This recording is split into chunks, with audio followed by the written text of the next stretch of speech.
Hello, everybody. I'm here with Renee Rottner. And could you please describe your research focus in just a couple of sentences for us? Sure. Thanks for this opportunity.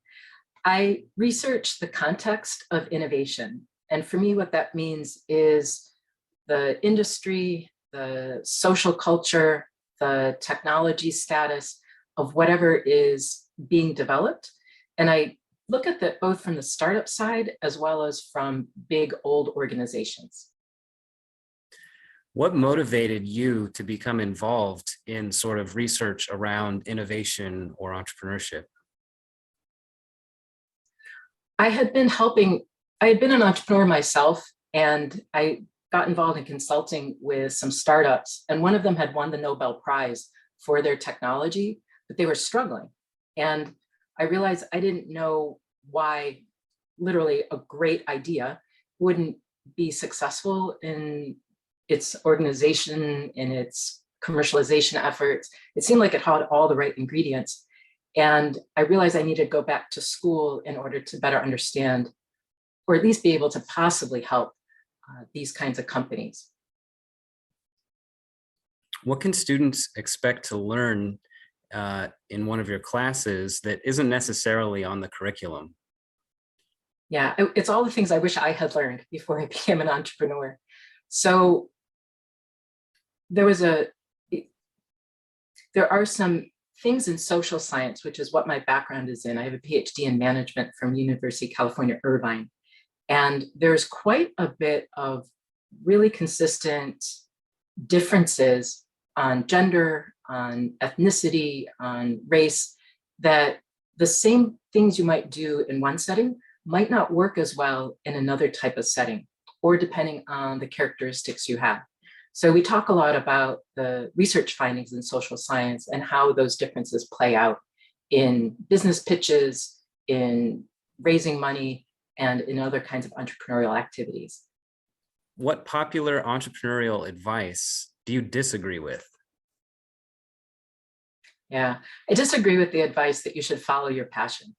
And the perfect entrepreneur is somebody that has the wisdom of an 80-year-old person and the energy of an 18-year-old person.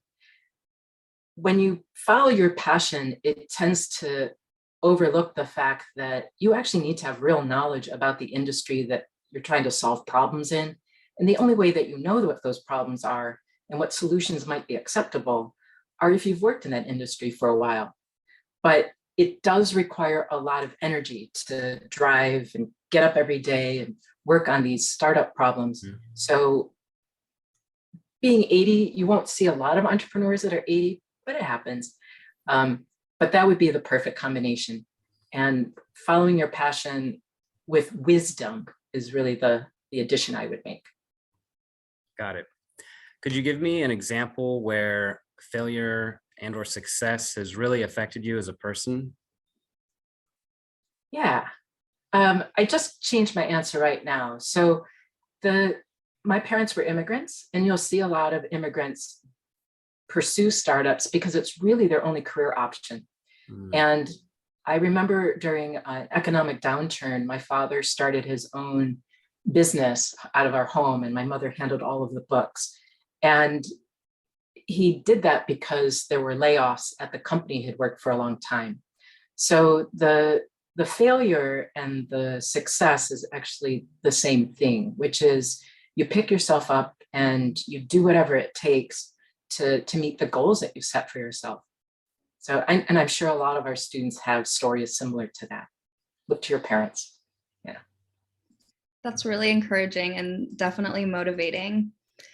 What advice would you give undergraduate students who are graduating soon but unsure about their next steps? I was given the opportunity to become an entrepreneur accidentally. And I was actually hired in a role where I was supposed to be helping to find the right-hand person for the CEO of a startup. And we had trouble finding somebody like that. So at one point, he turned to me and asked me if I wanted to do it. Now, mind you, I had no experience. In fact, we didn't really call them even entrepreneurs back then. That's how old I am. But I remember instead of saying what I wanted to say, which is, I have no idea how to do this, I remember saying, if you think I can do it, I'll be happy to accept the role. So my advice to people who are just starting out is trust others if they're willing to mentor you, and also look for opportunities where you'll continue to learn. The degree is just one, it's the first drop in a giant bucket of lifelong learning. So if you can find a job, it doesn't have to be in a startup, but a job where it will stretch you and let you learn new things and develop new skills, that's to me the mark of something that will help you fuel the rest of your career.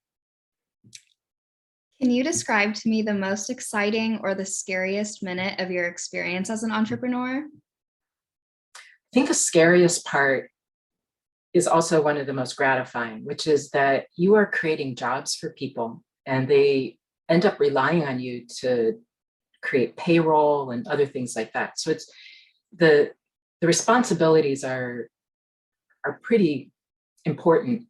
But the most gratifying moment was we had hired someone who was an immigrant from, I think, Vietnam or someplace, and did not come to this country with any resources. And I remember the day that she told me that she had purchased a house.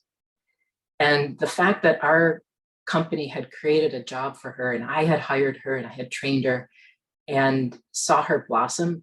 Now, to her credit, she was the one that knew how to save and make every penny count. And I don't want to take anything away from her accomplishment, but I was so happy that we could create this kind of opportunity for other people to pursue their goals and dreams.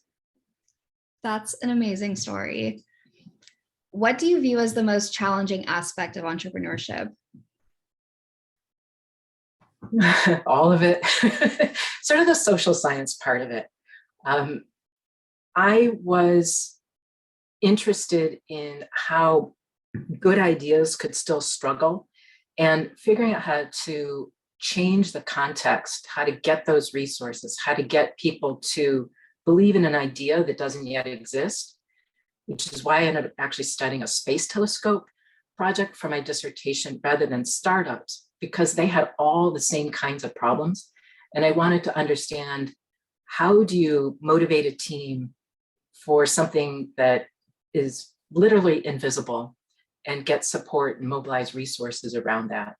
So that ability to persuade and motivate when all you can do at the moment is wave your hands, I think that's one of the, it's an incredible skill, but it's also one that is hard to teach or get like in a STEM or even in a class.